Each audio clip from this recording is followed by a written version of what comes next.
Hello ja tervehdys ja tervetuloa uuden videon pariin. JK toimittaa.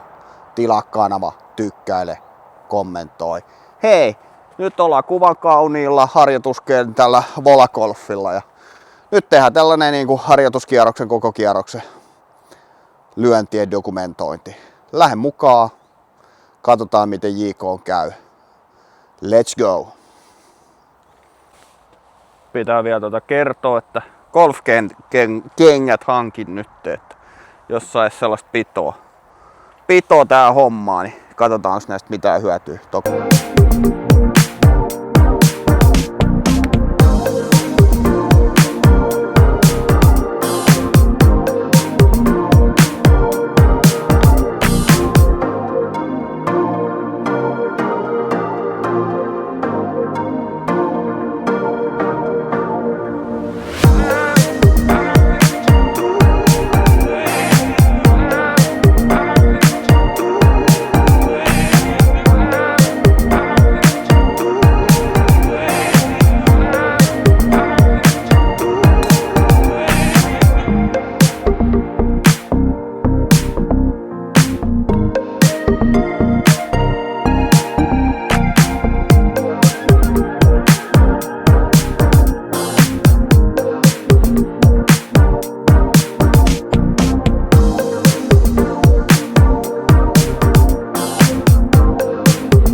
No niin, tossa 9 väylällä vähän joutui mulligaani ottaa tonse.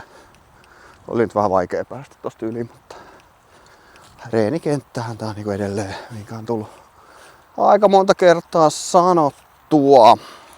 Aika niin sanotusti framille. Ja tosta noin vaan se perus kopautus, niin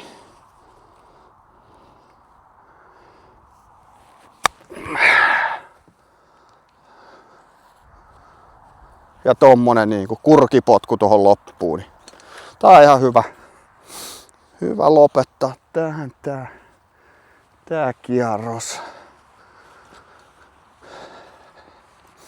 Joo, olen mä monella videolla sanonut, mutta hinta-laatusuhde mun mielestä ihan kohtuullinen. Ja ainakin saa rauhassa pelailla tälle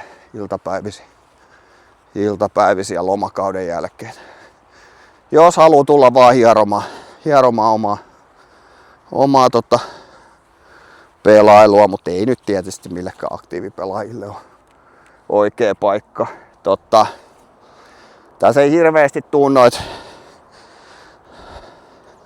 rautalyöntejä niinku väylältä tai raffista, että kun on niin lyhyt väyli, niin on vaan niinku avauksilla.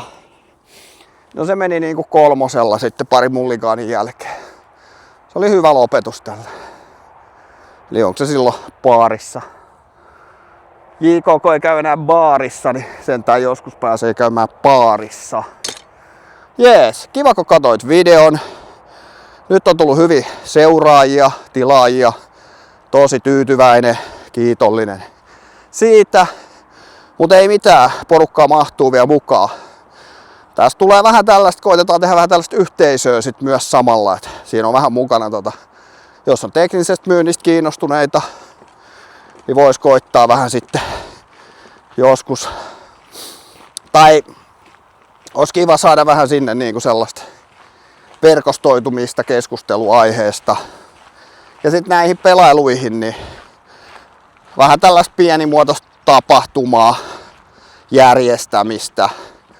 Ehkä jossain vaiheessa otan niin kuin agendalle, mutta täysin epäkaupallista, että mulla ei mitään sellaisia niin kuin kaupallisia intressejä sitten.